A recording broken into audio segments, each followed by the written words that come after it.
Good morning, welcome to sunny Shuttleworth. As you probably know, it's always like this here. The weather's, it never rains. Well, it's rained more this year, I think, than it ever has done, but you're very welcome.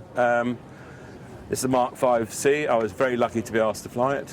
I've done 4 flights in it so far, and the last flight I did on it was perfect.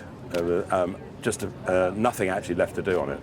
This is Derek, who has been involved in the project since it started. I think it's 12 years to get to this stage, yes, just about, yes. And they've done a great job. It's not easy to take one of these things to bits. The right wing has got a new spar in it, which had to be made specially, and there was a jig that was in the hangar there that was made specially to make sure that the wing, when it was put back together again, was the same shape as it was when it was taken apart. Every single individual rivet was drilled out, and a lot of work, a lot of patience, and a lot of very skilled people involved. It's not just one person, but there's been quite a lot of people involved in it. Mm-hmm. There's all sorts of different bits of engineering come involved. There's pneumatics, hydraulics, avionics, propeller, engine, but as far as I know, it's all been, as much as possible, has been done in-house to keep the cost down a bit, because the state it was in, if you were going to take it to a Spitfire factory or rebuilders professionally, it would probably cost about 2 million, I would think. Yeah. Something like that to repair it to what condition it's in now. I mean, the reason it takes so long is when you're renovating, the majority of the rivets on this aeroplane were magnesium alloy, and aluminium alloy just don't mix. So you end up with corrosion, but because they're all countersunk rivets, every hole has to be increased in size, and you also have to dimple them. So if you consider the amount of time that it takes to put one rivet in, just multiply that by 10. And that's the time you have to spend on just one rivet. And when you consider there's something like 15,000 rivets on the it's a lot of hours. It's a lot of hours and a lot of manpower. But the best bit about this airplane is the fact that it's authentic. As it flew, we've just been talking to the family of the pilots who flew the airplane during the war, and this is still the same airframe. There's a new spar in the right wing, starboard wing. There's a few new skin panels. It's a different engine, but the rest of the airframe is original. Everything. It's only the fabric that's new. So everything has been carefully taken apart and then reassembled. That's why the time has been so long, 12 years. And to fly it basically hands off on its first flight was quite remarkable. I was expecting all sorts of problems, but you plan for the worst, and I was very surprised, and I was very pleased. I think you were here on the first flight, yes, and it was just a great day. Yeah. And it flew last on May the 1st, and that flight was one I've done, and that was the best one because it was running perfectly. I expect you probably know more about this than I do, but has anyone got any questions you want to ask Derek or myself? Why is it clip wing? Will it stay clip wing? Oh, will it stay? Ah, well. We actually have the tips. Well, the tips are in the hangar. We can fly it with the tips or without the tips, but you have to change. This is based on the squadron that it flew with. And it had clip wings in there. The registration that's on it is based on that. If you take the clips off, then you have to change the painting as well. It's quite an easy job. They're made of wood with aluminium covering, so it's not a very long job to do it. Actually, change them is not a big task at all. All that will do is reduce the stalling speed, because it's got more wing area with the tips on it, and it reduces the roll rate. The reason they took the wingtips off was to make it roll faster when it was low level, because they're always trying to improve on a design, and the way it was made was actually just gave it the opportunity to take the wingtips off, and it does make quite a significant difference in roll rate with them off. So any little advantage, but obviously no good at high altitude because you haven't got the wing area. Lots of people ask why this other blank is fitted. The wing, it's a C wing, that's why it's classed as a 5C. It's based upon the wing, and the wing was extensively modified from a B wing, but the main reason for it was to add 2 more cannons, so they've got the capability of 4 cannons and 4 machine guns, but they were so heavy with the 4 cannons, I don't think they ever flew with the 4 cannons. So that's why there's only the single cannon fitted and the blank fitted at the outboard side. Remarkable bit of engineering. This aeroplane stalls power off at 72 miles an hour, and the maximum speed is 450. And that's a huge range in speed. That's a civilian limit, the 450. It actually would go a lot faster, but you start to get towards compressibility then, towards the speed of sound. So absolutely remarkable that a wing without any leading edge devices on it, or there are flaps on it, but they're just for landing. They don't do any lift at all. They're just up or down. So a wing that can go from that speed range is just remarkable. Tribute to the man that designed it. Yeah, and and it always talks to you. If you're getting near the buffet, it just shakes a little bit, and then it'll stall. But I mean, it'll just tell you that. Again, that's good engineering. Yeah. I used to do similar things, and it can say, "Oh yeah, the machine's about to break down." Yeah. Yeah. You get to know those things. Especially if you're in combat and you don't have time to look at the speed or anything really. Yeah. Does it try and drop a wing in the stall? It does, but it's very benign. It drops about 10 degrees to the left. That's probably something to do with maybe the rigging, but it's not a nasty wing drop. It's just very gentle, and the torque of the propeller helps. The handling. Yeah. Well, shall I start with the takeoff rather than the landing? Yeah. Obviously, it's got a big engine, a small rudder. The engine really will take over on the aeroplane, because if you put on full power on takeoff, it will just go sideways and straight on its nose. Someone demonstrated that in France a little while ago. I don't know if you YouTubers saw that, but that was just mishandling. So to start off, you'd obviously make sure it's straight and gradually put the power on. I put on about plus 2 pounds of boost to start with, just to get it rolling, and then gradually feed in up to about 6, but very, very gently. Quite a lot of right aileron, and it will try and swing, so you need right rudder as well. Once you're in the air, you take the power back from 3,000 RPM, we'll probably be going at 3,000, back to 2650, and about plus 4 just to keep the noise down a little bit. And you put the wheel brakes on, stop the wheels rotating, and then select the gear up. It's very important to get the gear up on this aeroplane because, as you can see, it's only got one radiator. The early Spits had one radiator. The Mark 1 that's here today is very similar in design to this. The one I'm flying later on is a Mark 9. That's got 2 big radiators, and it's still important to get the wheels up, but on this one particularly, you've probably got about 2 minutes, and if you haven't got the wheels up by then, it'll boil over. So it's a constant battle between the torque of the engine and the heating of it, and these are all things you've got to be really ready to deal with. So the brakes go on and off, the wheels come up, you make sure that they're up.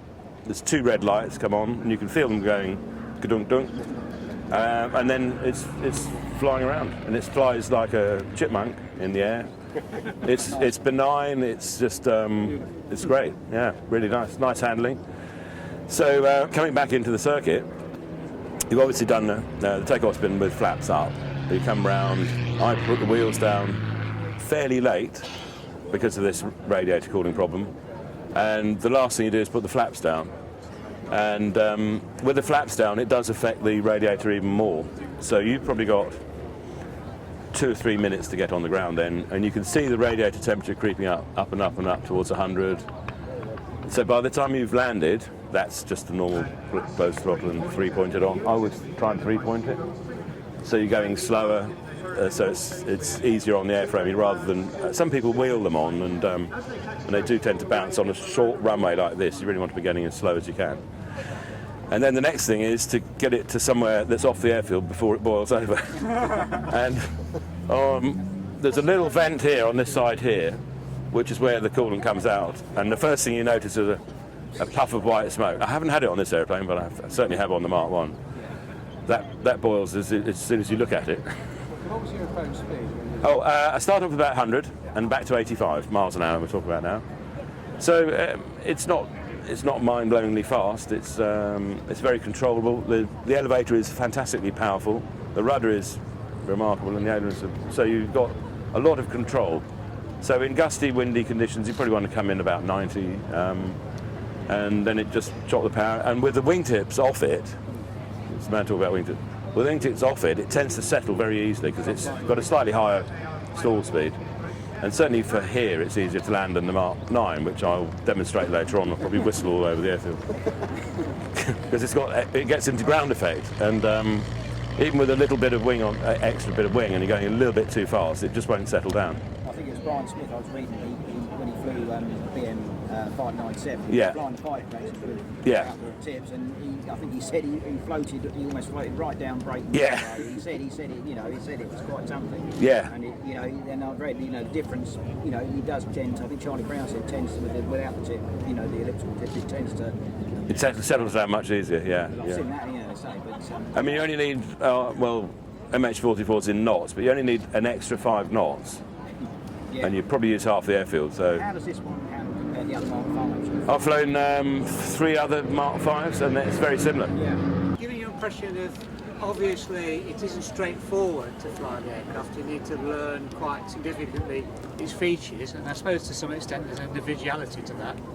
What's your opinion of the pilots who started in the war who just said, get on with it, more or less, and get on and fly it? Because naturally, there's a bit more to it than just maybe a modern aircraft pointed and fly it. I've got two fantastic advantages. I've got lots and lots of time on these airplanes, and I'm not being shot at. And I'm not doing it in a war condition, but absolute total admiration. My dad was wartime pilot, and he'd trained in Canada on.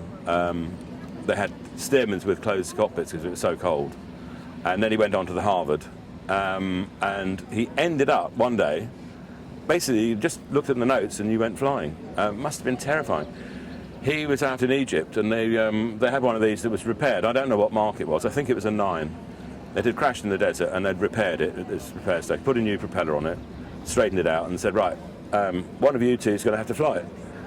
And they tossed a coin, my dad and his mate, and my dad lost. And he had to go and fly it. And he said, I said, well, it'd be fantastic to win that competition, and you end up going flying it. As you said, it's taken you 5 and flights to get it bedded in, and you know exactly what it's going to do, and you're confident in it. But these guys were up there, and seemingly next day they're off fighting. Yeah, and because of the performance of it compared to a Harvard, which is the most powerful thing he'd flown them, 600 horsepower. This is.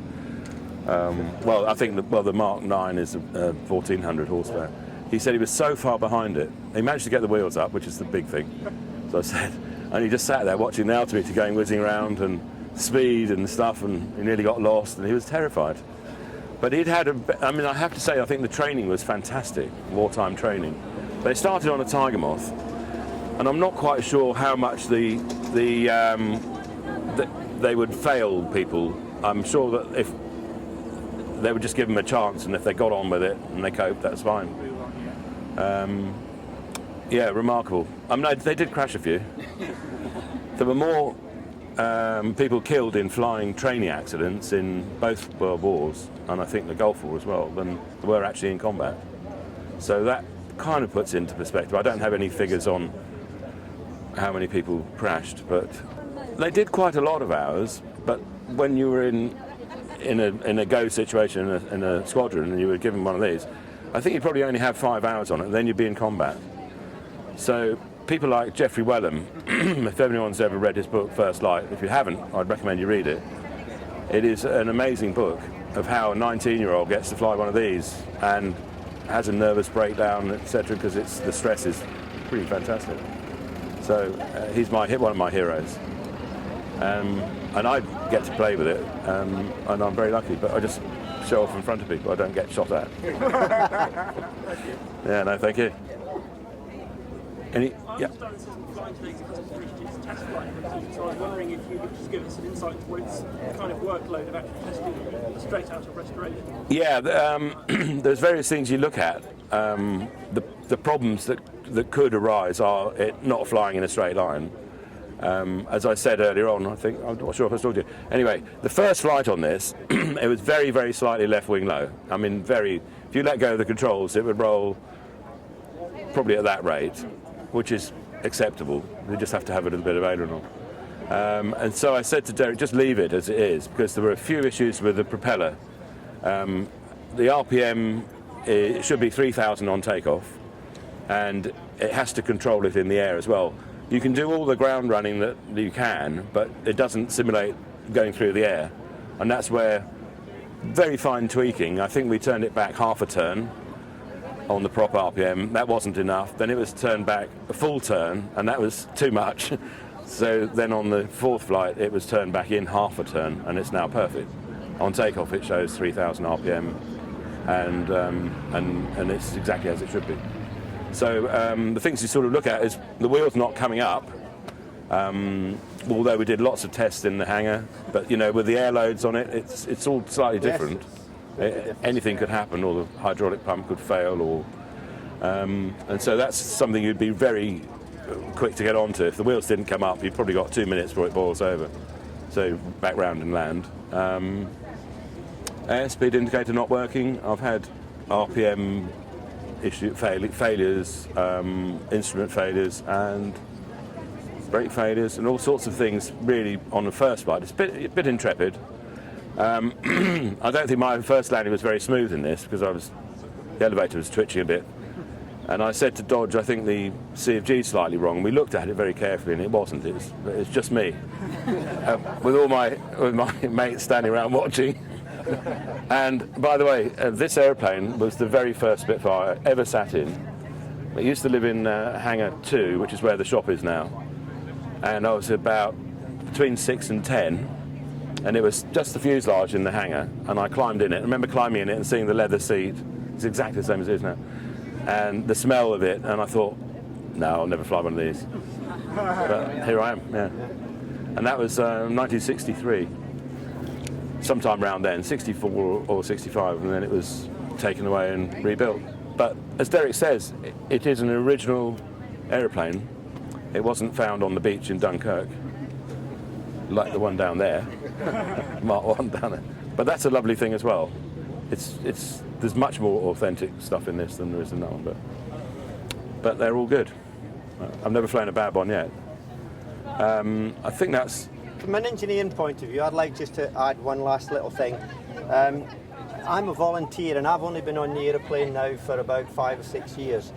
But primarily, the renovation was managed by one engineer who no longer is with Shuttleworth. And I think we must let people know that Ian Larriman spent so much time in this aeroplane. It's a tribute to him and his dedication, as well as the number of volunteers like myself who have given time to renovate it. It's all been controlled by one person primarily, Ian Larriman, and I think he should be recognised. Yeah, for that. definitely. He's a personal friend of mine, and when I got to fly it on its first flight, he was actually standing the other side of the airfield at Tim Manners, in Tim Manners' garden, watching it go. And Tim offered him some champagne in a glass, and his hand was shaking so much, none of it went in. And the other thing about Ian is I said to him, we'd really like a horn, to tell the pilots the wheels aren't down. And I curse it every time I close the throttle and the horn goes off because it's really, really loud. He forgets. And it's it's attached to the radio, but you can't. If you turn the radio volume down, it doesn't get rid of the horn noise. And then after that, even if you turn the radio off, there's still a horn in the airplane that tells you as well. So fingers crossed, no one's going to land it with the wheels up. It's done just about 2 hours of flying, and we'd like to do about 5 before you do a display in public, and obviously it has to have a permit to fly, and that's what we're working towards. The form is called a 233 form, and it has lots and lots of things they want to look at. Because it hasn't flown for 12 years, it has a performance climb, which I did the other day, and a VNE dive, which is to dive it as 450 miles an hour, and that will reduce the normal limit to 405, so take 10% off. So those are a few other little things we've got to do with it, but generally. So I hope you have a great day here. Thanks for coming. Thanks for coming. It's been lovely to meet you all, and enjoy the show.